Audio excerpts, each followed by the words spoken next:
वीराना हवेली का रहस्य, भाग दो, रसोई का सन्नाटा और छाया। रसोई की अजीबोगरीब महक। अमन, प्रिया, विक्रम और नेहा ने रसोई की ओर कदम बढ़ाया। हॉल की तुलना में रसोई बहुत छोटी और अधिक अंधेरी थी।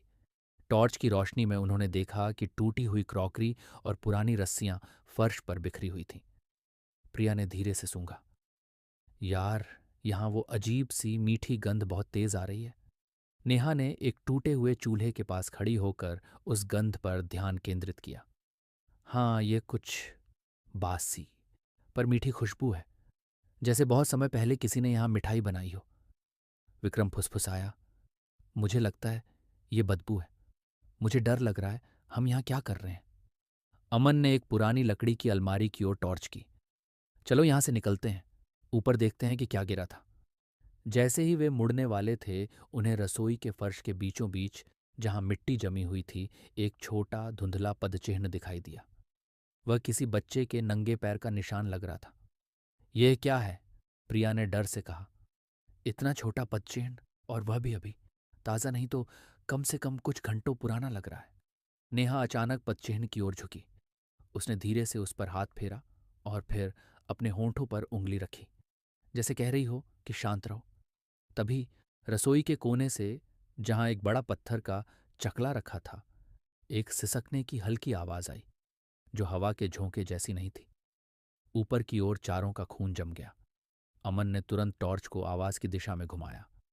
वहां कुछ नहीं था, सिर्फ जाले और काली छायाएं।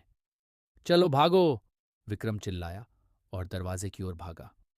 रुक जाओ विक्रम, अमन ने उसका कॉलर पकड़ लिया। हम साथ रहने वाले थे, भागना नहीं है, प्रिया ने कांपते हुए कहा। आवाज शायद ऊपर से आ रही होगी, नीचे गूंज रही होगी। इस डर को दबाकर वे रसोई से बाहर निकले और मुख्य सीढ़ियों की ओर बढ़े। सीढ़ियां लकड़ी की थीं और हर कदम पर भयावह चरमराहट की आवाज आ रही थी, मानो हवेली उन्हें अंदर खींच रही हो। पहले कमरे में ऊपर पहुंचकर उन्हें तुरंत पता चला कि आवाज कहाँ से आई थी। सीढ़ियों के ठीक सामने वाले कमरे से, जिसका दरवाजा आधा खुला हुआ था। अमन ने धीरे से दरवाजा धकेला। कमरा बेडरूम जैसा था, लेकिन बीचों बीच एक पुरानी टूटी हुई गुड़िया पड़ी थी, जिसे देखकर ऐसा लग रहा था कि अभी अभी किसी ने फेंका हो।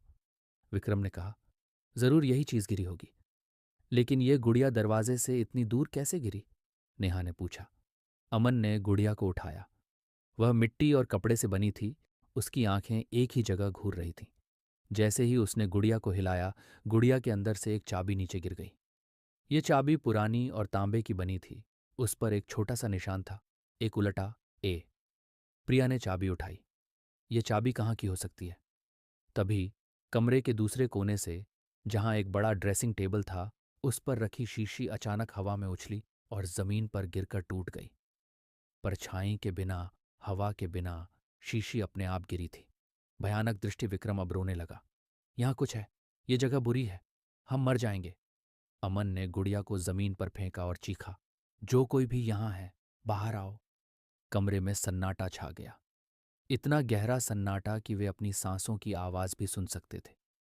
अचानक सामने वाली दीवार पर लगे एक बड़े पुराने आईने में कुछ हलचल हुई। आईना अचानक चमकीले लाल रंग से भर गया और उस लाल रंग के बीचों बीच उन्हें एक महिला का चेहरा दिखाई दिया। उसके बाल बिखरे हुए थे, उसकी आंखें सफेद और खाली थीं, और उसके चेहरे पर भयानक दर्द का भाव था। वह चेहरा उनकी ओर बढ़ रहा था। प्रिया चीखी, भागो! जैसे ही वे मुड़ने लगे, उन्होंने देखा कि दरवाजे के ठीक बाहर नेहा खड़ी है।